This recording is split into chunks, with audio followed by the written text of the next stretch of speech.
नमस्कार दोस्तों, हिंदुस्तान उदय YouTube platform पर आपका बहुत बहुत स्वागत है। मैं हूं प्रदीप डबास। दोस्तों, क्या भारत में नोटबंदी अमेरिका के इशारे पर हुई थी? क्या भारत में मोदी सरकार को अनस्टेबल करने के लिए तमाम कोशिशें की गई और यूएस एड की फंडिंग का इस्तेमाल किया गया? क्या अमेरिका के राष्ट्रपति डोनाल्ड ट्रंप झूठे हैं? क्या उन्होंने यूएस एड को लेके जो बात कही वो निराधार है, झूठ है, कोरी बकवास है? क्या एलन मस्क, जो उनका डिपार्टमेंट ऑफ गवर्नमेंट एफिशिएंसी संभाल रहे हैं, वो भी झूठे हैं? क्या एलन मस्क ऐसी कोई बात कह सकते हैं जिससे भारत में राजनीतिक स्थिरता पे आंच आए? क्या डोनाल्ड ट्रंप कोई ऐसी बात कह सकते हैं जिससे भारत में पॉलिटिकल एस्टेब्लिशमेंट को लेकर अस्थिरता की स्थिति खड़ी हो जाए और भारत में राजनीतिक घमासान मचना शुरू हो जाए? ये कई बड़े सवाल है, लेकिन इनका जवाब जानना इसलिए जरूरी है कि पिछले 3 दिन से, जब से डोनाल्ड ट्रंप ने यह कहा है कि भारत को 182 करोड़ रुपए यानी 21 मिलियन यूएस डॉलर की जो फंडिंग होनी थी वो रोक दी गई है। यह फंडिंग भारत में चुनाव प्रक्रिया को मजबूत करने के लिए की जानी थी और इसको लेकर एलन मस्क ने कहा था कि भारत जो है दुनिया में सबसे ज्यादा टैरिफ लगाने वाले देशों में शामिल है और ऐसे में भारत के पास पैसे की कमी नहीं है, और जब भारत के पास पैसे की कमी नहीं है तो ये 182 करोड़ रुपए भारत को क्यों, ये उन्होंने सवाल उठाए थे। लेकिन असली बात तो ये है कि भारत को 2008 के बाद से यूएस एड से कोई फंडिंग हुई ही नहीं है। ये खुलासा आज इंडियन एक्सप्रेस ने कर दिया है। इंडियन एक्सप्रेस ने साफ साफ लिखा है कि यह फंडिंग जुलाई 2022 में बांग्लादेश में चुनाव प्रक्रिया को मजबूत करने के लिए अमर वोट कार्यक्रम के लिए दी गई थी, क्योंकि 2024 के शुरुआत में बांग्लादेश में चुनाव होने थे। तो क्या इसको लेके अमेरिकी राष्ट्रपति ने गलत बयानबाजी की है? उन्होंने तो यहां तक कह दिया था कि जो बाइडेन की सरकार के दौरान भारत में सरकार पलटने को लेकर यह फंडिंग की गई थी। इसके बाद भारत में भी राजनीति शुरू हुई और राजनीति शुरू क्या हुई, अपने चरम पर पहुंची पिछले 3 दिनों में।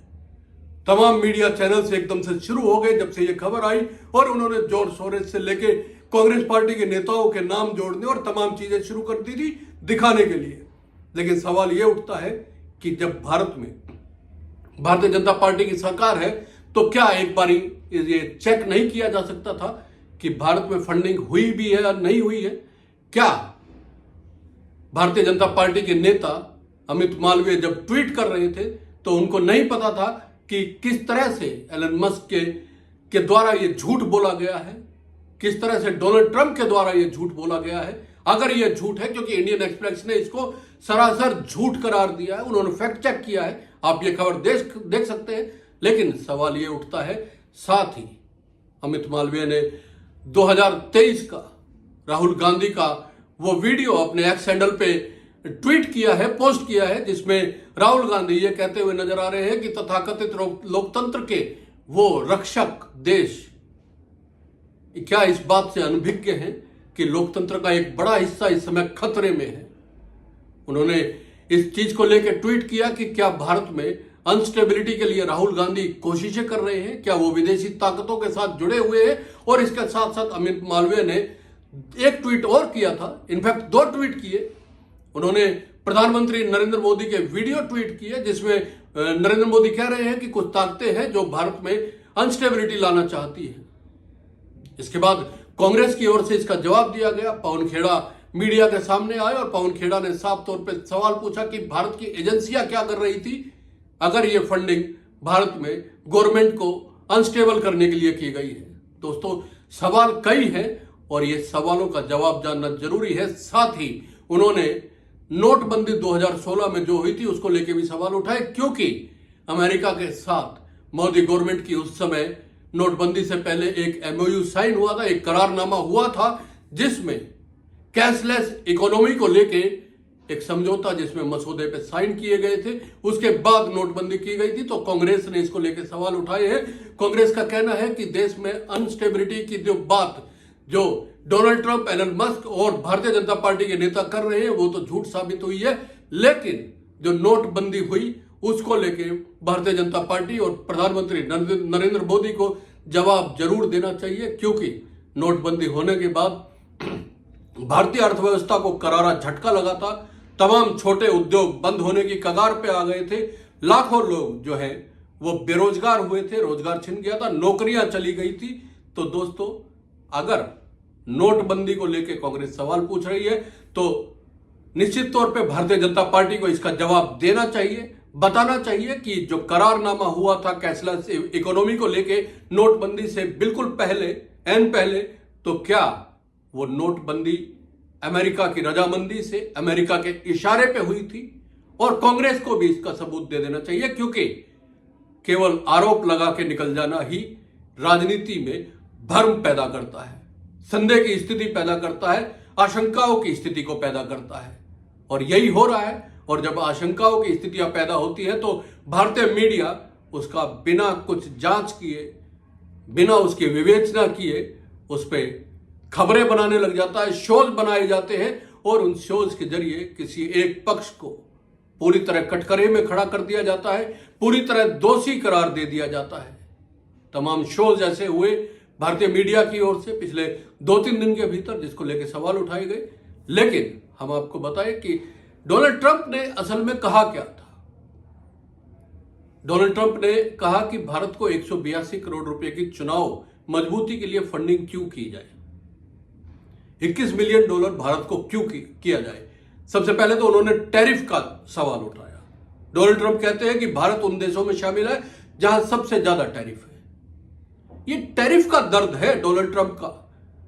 डोनाल्ड ट्रंप यह कहते हैं कि रेसिप्रोकल नीति टैरिफ को लेकर अपनाई जाएगी, यानी कि जैसे को तैसा, यानी कि मेटल पे अमेरिका भी 25% जो है टैरिफ लगाएगा।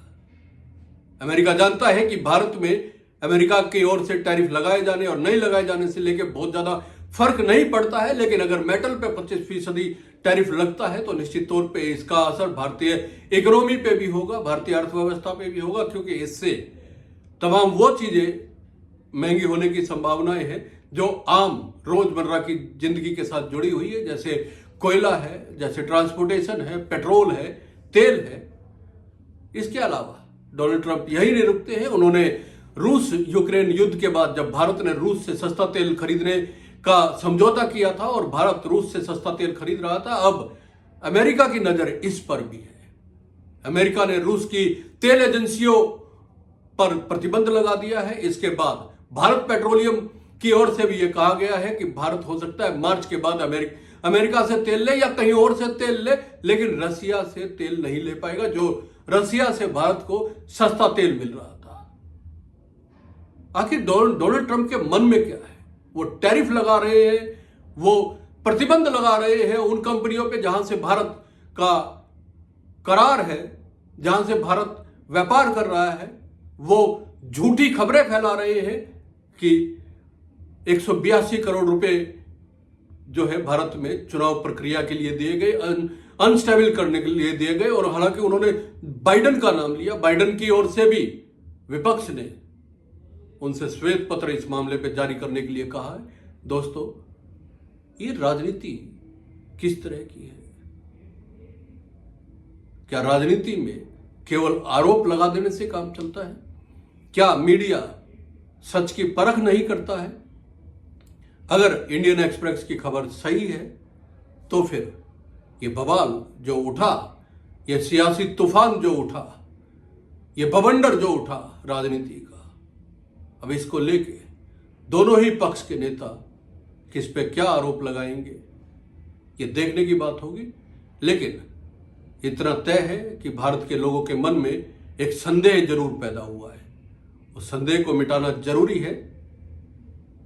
और डोनाल्ड ट्रंप के इस झूठ को लेके कि भारत को 182 करोड़ रुपए यानी $21 मिलियन जो है वो मतदान प्रक्रिया को स्ट्रॉन्ग करने के लिए दिए गए, जबकि 2008 के बाद से यूएसएड के जरिए भारत को कोई पैसा नहीं आया है, ये रिपोर्ट्स में जाहिर हुआ है।